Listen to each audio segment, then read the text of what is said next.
महाराष्ट्र की सियासत का कौन बनेगा सुल्तान, क्यों मचा दिल्ली तक घमासान। देवेंद्र फडणवीस के खेल के बीच कहां गायब हुए एकनाथ शिंदे, इस वीडियो में सब जान जाएंगे आप। महाराष्ट्र टू दिल्ली जारी सियासी चर्चा, उड़ा दिया बीजेपी ने गर्दा। राजनीति के चाणक्य शाह की एंट्री होते ही बड़ी एकनाथ शिंदे की टेंशन। अजित पवार देखते रह गए, हो गया बड़ा खेला।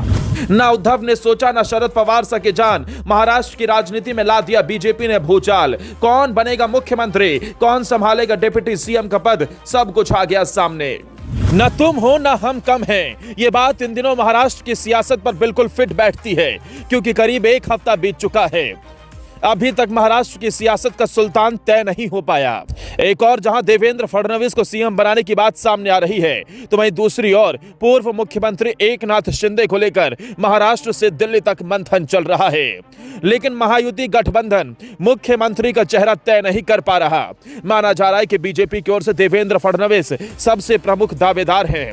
अजित पवार भी इस पर मान गए हैं, लेकिन एकनाथ शिंदे इस मामले से नाराज बताए जा रहे हैं। दरअसल एकनाथ शिंदे महाराष्ट्र विधानसभा चुनाव के बाद से लगातार मुख्यमंत्री फेस को लेकर चुप्पी साधे हुए हैं, जिसने सियासी गलियारों में खलबली मचा दी है। सियासी जानकारों की माने तो वो कुछ विभाग को लेकर अड़े हुए हैं, जबकि बीजेपी वो विभाग अपने पास रखना चाहती है, जिसने मुंबई से दिल्ली तक टेंशन बढ़ाई।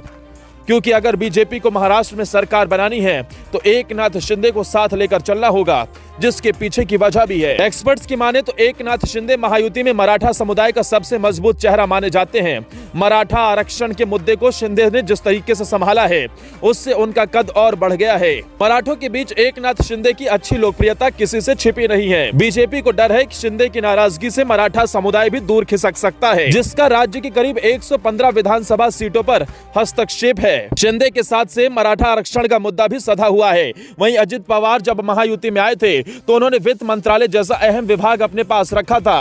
हालिया विधानसभा चुनावों में पवार की राष्ट्रवादी कांग्रेस पार्टी यानी एनसीपी के प्रदर्शन ने असली नकली पार्टी की जंग भी जीत ली है। ऐसे में शिंदे को साथ रखने से बीजेपी महायुति के भीतर अजित के बढ़ते प्रभाव को नियंत्रित करना चाहती है। अगर शिंदे अलग होते हैं तो सरकार पर पवार का नियंत्रण बढ़ सकता है। इसके साथ ही शिंदे के अलग होने से विपक्ष को महायुति को घेरने का मुद्दा मिल जाएगा। विधानसभा चुनाव में 57 सीटें जीतने के बाद एक तरह से शिंदे गुट ही असली शिवसेना है। ऐसे में शिंदे अलग हुए तो उद्धव गुट बीजेपी पर सत्ता के लिए शिंदे का इस्तेमाल करने का आरोप लगा सकता है। यहां तक कि महाराष्ट्र में तोड़फोड़ की राजनीति भी शुरू हो सकती है।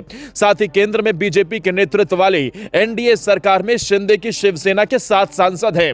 लोकसभा में बहुमत का आंकड़ा 272 है और फिलहाल एनडीए में 292 सांसद हैं। अगर शिंदे नाराज होकर सरकार से समर्थन वापस ले लेते हैं तो केंद्र सरकार कमजोर हो सकती है। हालांकि इसकी संभावना बेहद कम है, लेकिन अगर ऐसा हुआ तो बीजेपी को नीतीश कुमार और चंद्रबाबू नायडू के पलटी मारने की चिंता सता सकती है। लेकिन सवाल है कि आखिर क्यों एकनाथ शिंदे को बीजेपी डिप्टी सीएम नहीं बना रही।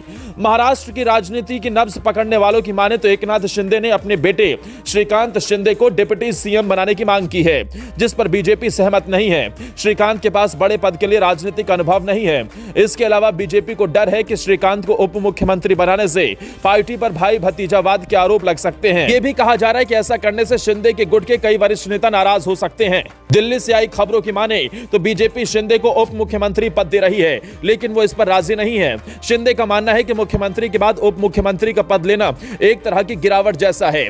उन्होंने बेटे श्रीकांत के लिए ये पद मांगा है, लेकिन इस पर बीजेपी राजी नहीं है। यहां तक कि कथित तौर पर वो गृह, शहरी विकास और सार्वजनिक कार्य जैसे महत्वपूर्ण मंत्रालय मांगे हैं, जिस पर अभी तक बीजेपी ने कोई जवाब नहीं दिया है। लेकिन बीजेपी अगर कोई फॉर्मूला तैयार करती है और उसे लागू करना चाहती है तो एकनाथ शिंदे के पास उसे ना मानने का कोई विकल्प नहीं है। इसकी 2 बड़ी वजह भी है।